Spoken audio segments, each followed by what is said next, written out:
Hey guys, welcome to our channel study beast.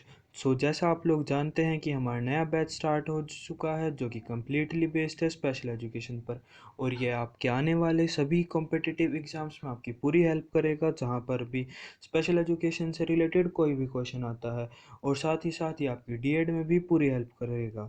तो चलिए अब हम शुरू करते हैं हमारा आज का टॉपिक जो है RCI act 1992। Government of India ने आरसीआई को कॉन्स्टिट्यूट करा था 1992 में, ताकि वो रेगुलेट कर सके और साथ ही साथ ट्रेनिंग प्रोवाइड कर सके रिहेबिलिटेशन प्रोफेशनल्स को। And in year 2000 RCI act के अंदर एक अमेंडमेंट हुआ, जिसके थ्रू आरसीआई की जो फंक्शनिंग पावर्स थी वो इंक्रीज कर दी गई। उसके अंदर इंक्लूड करे गए monitoring and training of rehabilitation professionals, monitoring and training of person with disability, promote research work in rehabilitation, and to promote special education. RCI 1992 के अंदर 4 डिसेबिलिटीज़ को मेनली इंक्लूड करा गया था, जो कि है visual handicap, hearing handicap, person with locomotor disability and person suffering from mental retardation. हम स्टार्ट करते हैं विजुअली हैंडीकैप के साथ। विजुअल हैंडीकैप जो है, इसके अंदर मेनली 3 क्राइटेरिया रखे गए थे। जो कि पहला क्राइटेरिया है वो था टोटल एब्सेंट ऑफ साइट, मतलब देखने में पूरा ही जो इंसान है वो कुछ भी नहीं देख पाता। दूसरा था विजुअल एक्यूसिटी नॉट एक्सीडिंग 6/60 और 20/200 Snellen better with correcting lens. जो विजुअल एक्यूसिटी होता है, ये बेसिकली रिजल्ट होता है जो हम नॉर्मली आई टेस्ट करवाते हैं उसका, और जो स्नेल है वो इसकी यूनिट है। स्नेल एक डच पर्सन थे जो कि स्पेशलाइज्ड थे आई एंड विजन केयर में, एंड साथ ही साथ इन्होंने ही स्नेल चार्ट दिया था टू स्टडी विजुअल एक्यूसिटी।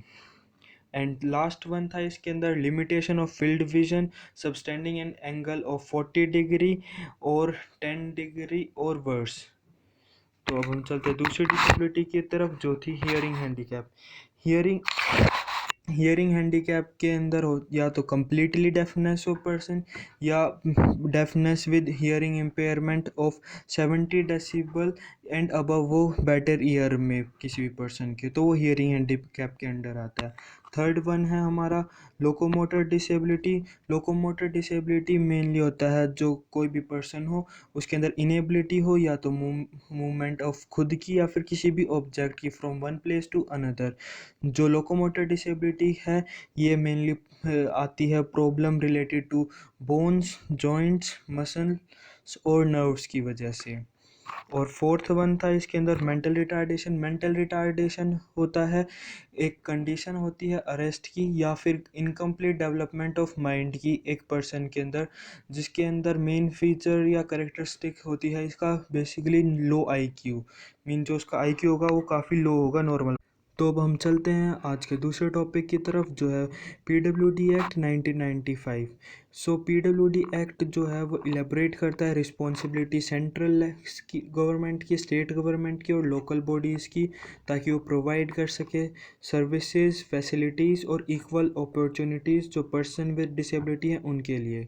और साथ ही साथ ये प्रमोट करता है एजुकेशनल एम्प्लॉयमेंट को, वोकेशनल ट्रेनिंग को, रिजर्वेशन फॉर स्पेशल स्टूडेंट और person with disabled, research work in the field of special education, allowances provide करवाते हैं जो डिसेबल्ड एम्प्लॉयज़ हैं उनके लिए, to establish homes for the person with disabilities. And साथ ही साथ जो इसका मेन फीचर है वो है कि अब जो भी चाइल्ड है डिसेबिलिटी के साथ, उसको फ्री एंड कंपलसरी एजुकेशन दिलवाई जाएगी 18 ईयर्स तक, चाहे तो इंटीग्रेटेड वे में या फिर स्पेशल स्कूल्स में। जो PWD एक्ट 1995 है, उसके अंदर 7 डिसेबिलिटीज़ को इंक्लूड करा गया था। First blindness, second low vision, third leprosy cured, fourth hearing impairment, fifth locomotor disability, sixth mental illness, seventh mental retardation. तो हम स्टार्ट करते हैं ब्लाइंडनेस से। ब्लाइंडनेस के अंदर 3 क्राइटेरिया दिए गए थे। First total absent of site, mean जो देखने की क्षमता है वो बिल्कुल ही ना हो। सेकंड विजुअल एक्यूसिटी है वो नॉट एक्सीडिंग 3/60 और 10/200 स्नेल होनी चाहिए बेटर आई के अंदर विद करेक्टिंग लेंस। एंड जो लास्ट वन था वो था फील्ड ऑफ विजन का जो एंगल है वो 20 डिग्री से लेस होना चाहिए। जो हमारी सेकंड डिसेबिलिटी है वो है leprosy cured. Leprosy cured persons वो होते हैं जो लेप्रोसी डिजीज़ से क्योर कर दिए गए हों, पर उसके बाद भी उनके अंदर कुछ ना कुछ डिसेबिलिटीज़ रहते हैं। इसके अंदर मेनली 3 क्राइटेरियाज थे। जो पहला होता है, उनके अंदर जो सेंसेशन होती है हैंड्स और फीट्स की, वो बिल्कुल ही ख़त्म हो गई होती है, और साथ ही साथ जो आईलिड की सेंसेशन होती है वो भी ख़त्म हो गई होती है। पर आप उनको देख के बता नहीं सकते हो कि ये डिसेबल्ड है या नहीं है।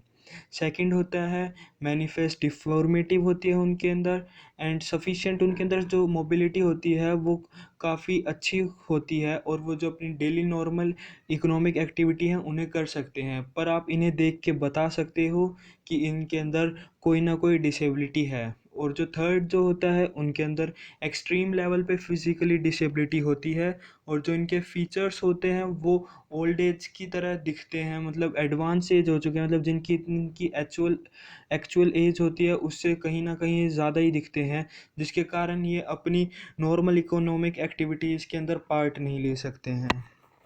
जो हमारी थर्ड डिसेबिलिटी है वो है लो विज़न। लो विज़न के अंदर 2 क्राइटेरिया है। पहला, विजुअल एक्यूसिटी नॉट एक्सीडिंग 6/18 और लेस देन 20/60, अप टू 3/60 और अप टू 10/200 स्नेल होनी चाहिए बेटर आई के अंदर, पॉसिबल करेक्शन के साथ। या फिर दूसरी जो है, उसके अंदर फील्ड ऑफ विजिबल सबस्टेंडिंग का एंगल होना चाहिए 40 degree to up to 10 degree का। जो हमारी फोर्थ डिसेबिलिटी है वो है हियरिंग इम्पेयरमेंट। हियरिंग इम्पेयरमेंट के अंदर 3 क्राइटेरिया है। पहला तो कम्प्लीटली डेफ हो पर्सन जो है, दूसरा पर्सन जो है वो अनेबल हो नॉर्मल जो साउंड है उसको सुनने के लिए, तो उसको हम हियरिंग इम्पेयरमेंट में इंक्लूड करेंगे। और जो थर्ड वन है वो है पर्सन के अंदर 60 डेसिबल हियरिंग इम्पेयरमेंट हो एक ईयर में, और जो दूसरा है वो बिल्कुल नॉर्मल हो। तो फिफ्थ जो डिसेबिलिटी है हमारी वो है locomotor disability. Locomotor disability same to same वही है जो RCI 1992 के अंदर थी, कि जो डिसेबिलिटी ऑफ बोन्स जॉइंट और muscle leading to restriction of movement of the limbs, मतलब कि पर्सन्स के जो लिम्स वगैरह है उनकी मूवमेंट के अंदर कुछ ना कुछ प्रॉब्लम आ जाती है। जो हमारी सिक्स्थ डिसेबिलिटी है वो है मेंटल रिटार्डेशन। मेंटल रिटार्डेशन एक कंडीशन होती है जिसके अंदर पर्सन का माइंड पूरी तरीके से डेवलप्ड नहीं कर पाया, तो उसके कारण उसे डिसेबिलिटी हो जाती है। और इनका मेन फीचर या करेक्टरिस्टिक होता है इन पर्सन का कि उनका जो IQ होता है वो काफ़ी ही ज़्यादा लो होता है। और जो हमारी लास्ट डिसेबिलिटी है वो है मेंटल इलनेस। मेंटल इलनेस के अंदर मेंटल डिसऑर्डर सारे इंक्लूड करे जाते हैं other than mental retardation. So guys, इसी के साथ हमारी आज की वीडियो ख़त्म होती है। पसंद आया हो तो प्लीज़ शेयर करें, लाइक करें और सब्सक्राइब करें।